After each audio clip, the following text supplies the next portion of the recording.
You waited, you forgave, you gave second, third, 10 chances. But the truth wasn't unclear. You just hoped it would change.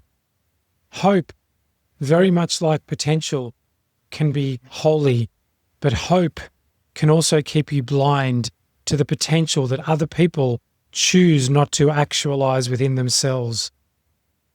You told yourself you were giving people time, that everyone is on their own journey, that growth takes patience, that love is about forgiveness. And that's true sometimes, but often it wasn't patience, it wasn't grace, it wasn't spiritual maturity, it was avoidance of what you already knew, of what they had already shown you, of the truth that sat in your bones like a bell that never stopped ringing. You knew, you always knew, but you hoped instead, you believed in a potential unactualized. This is the archetype of the innocent, not the fool, not the ignorant, but the one who chooses to believe even when reality contradicts the fantasy. I've played this archetype role very often in life because I have always believed in people's potential and hoped that they would choose to actualize that potential. And most of the time, I felt disappointed in the result. And the whole time, I had an inner knowing that the person that I was hoping for were never going to actualize this potential. And so the innocent is the part of you that still wants to see the best, to redeem the story, to make meaning out of madness, order out of chaos, to give people the benefit of the doubt, long past the point when the benefit has become betrayal.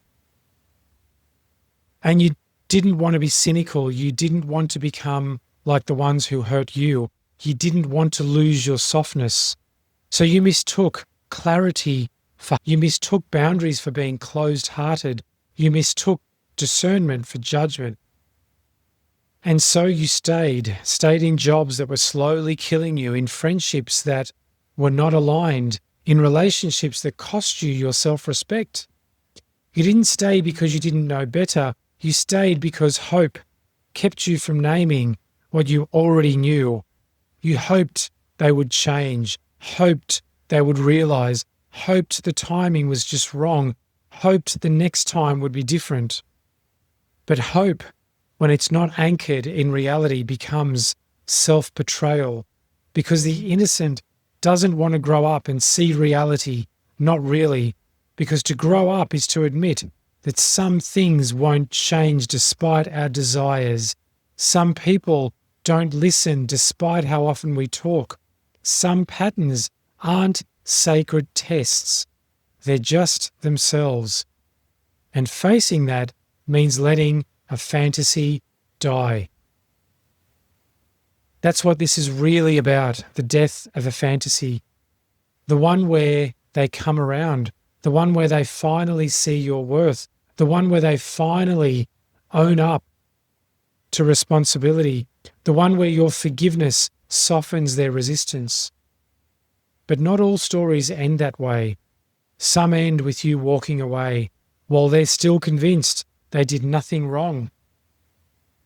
And that, more than anything, breaks the innocent's heart, because they still believe that things can be healed if you just love hard enough. But some things don't need to be healed. They need to be left.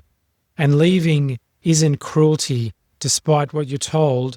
It's clarity, it's coherence. It's the act of letting go of a future that was never coming. It's the quiet decision to stop waiting for someone else's transformation to justify your own. It's the moment when you choose what is over what might one day be. And that's where the innocent evolves, not by becoming cold, not by becoming hard, but by becoming clear. Because clarity doesn't kill hope, it sanctifies it. It turns hope from a drug into a compass, and from that place you can still love, still forgive, and still offer grace. but you no longer stay where the door is locked. You no longer wait for the message that never comes.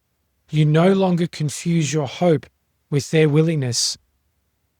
This is the sacred transition from innocent to initiated, from the one who sees what could be to the one who chooses what is.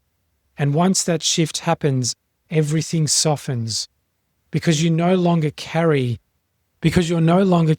their transformation as a condition of your own peace. You're free to see clearly, free to name what's real, free to still hold hope, but at a distance that protects your soul. Hope is not clarity, and sometimes you have to choose one, hope or clarity. Welcome to the Architect Speaks.